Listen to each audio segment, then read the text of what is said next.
This video I'm going to quickly walk through the Works Cited page. Again, we're in 1010 composition. You need to be following and doing a correct in-text citations and works cited. So let's go to some of our links, videos, handouts on Blackboard. So on our Blackboard toolbar, you see in-text citations and works cited. So you see the quotes. Here's a sample works cited and citations sheet. Here is what you do for your works cited when you come across a source. These are the 9 things you're going to look for. And whatever your source doesn't have, you skip and go on to the next. And this is the order of citation. Author, title of source. So that might be Joe Smith. Title of source would be like the name of the article. Title of container would be either where the article is located, New York Times or Pitchfork or website or whatever, or book. Other contributors, version number. Version number are going to be more for scholarly articles. Publisher, the date, and location. Here are books, examples of common entries by format. Books, you see that? 1 author, 2 authors, and so on and so forth, with an editor, with a translator. Audiobook, indirect source, here peer-reviewed journals that walk through that.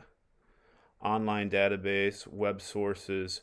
You're going to indent the second and subsequent lines on that. So, and here's another video on works cited.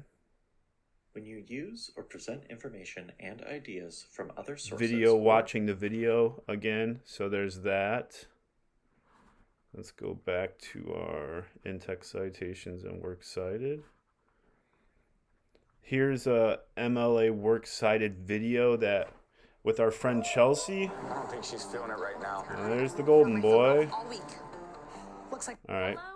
We got our friend Chelsea in 15 minutes walks you through works cited in minute detail here, so you can watch that. Here's another works cited video in 6 minutes. Here's another video on works cited.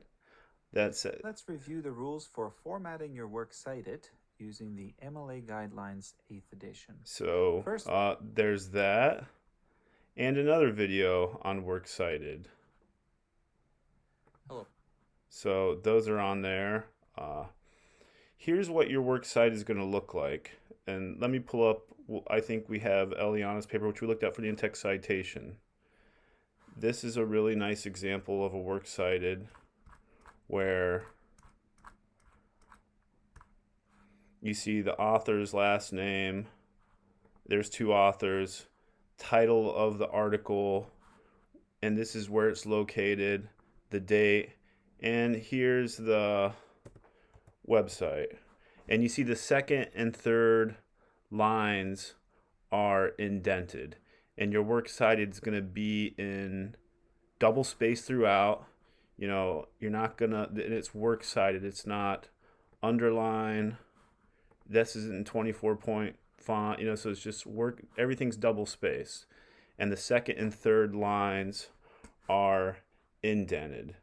And let me show you a couple tricks for that. So and I have some links for that as well. So a lot of times when you try to indent the lines, right, say I'm going to indent, it moves them all over. So you hit tab to move it, so what you're going to do is capture it, right click, paragraph, hanging, there you go, hanging indent. And that moves the second and third line over. And if you go to our in-text citation and works cited, I have hanging indents, more hanging indents, hanging indent in Word Online, hanging indent in Google Docs. And there's the video on MLA formatting. So what else is really good, and I'll upload this here as well, is if you go to Purdue OWL, so Purdue OWL MLA, Works Cited Web Publications. This walks you through how to cite your web publications, basic style, and whatever your citation doesn't have, you skip, right? And this gives you the examples here. Let's go back just for fun. Let's go back to that Jay-Z Pitchfork review that I was using earlier. So here's what you would do for, so you have your album here. We have an author, so we have Jason Green. Let's go to my Word doc. So, Green, Jason, period. Next, you would put the title, and the title of this article is just Reasonable Doubt by Jay-Z, I guess, right? Reasonable, make sure I spell that right. Doubt, Jay-Z. And you put titles of albums, books, movies, sitcoms in italics. So that's and the container, or where we get it from, is Pitchfork's the name of this online magazine. So it would be Pitchfork. And let's go, I'm going to show you how to test this with our works cited sheet. So let's go back to that 9th edition. And we have author, title of source, title of container, title of the source. That's this. Title of container is Pitchfork. That would be in italics. Other contributors, we don't have any there. Version, number, there's no version, no number, no publication date. So what's the publication date? Does it have that? 1996. So there's no, if there's a date, if there's a month, you'd put that. But this just says 1996. So you put that. And then location. Location would just be the URL. So you copy the URL. There you go. That's the works cited entry for that. Author's name. Now say you might find an article that doesn't have an author's name. So you would just begin with the title. That's what all you would do. Oh. And remember, I think I showed you this before. If you were looking up scholarly articles,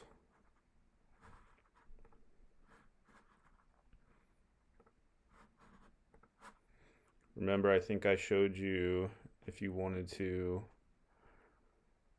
comparison contrast. I had a student write a really good paper comparing, contrasting a Kendrick Lamar album and a J. Cole album. So right here, we'll just type in Kendrick Lamar. Here's rhyme, metrical tension, and formal ambiguity in Kendrick Lamar's flow. So it's talking specifically about his rapping style here. You have these little markers on the scholarly article, and you just click on. Is this a citation? This one's a citation. Here we go. You see all these different citation formats here. All these, and we're using MLA when we're English Humanities MLA. So you could just basically copy that. Paste it, make sure it matches, but you want this to be in lowercase though.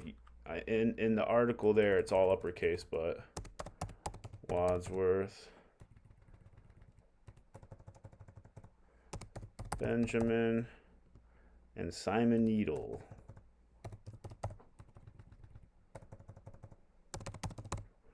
So there we go. You see, this is an example, a scholarly article. You're going to have those things. Author, title of source, title of container, version number. So this one's going to have that. So here are the authors. Here's the title of the article. Here's the container where the journal is from. Here's the volume 35. Here's the date. Here's the page range. So this would be an essay because it has a page range. When you quote from it in your paper, you would have Benjamin or Wadsworth and Needle, page 77, right? In your in-text citation. That's what it would look like.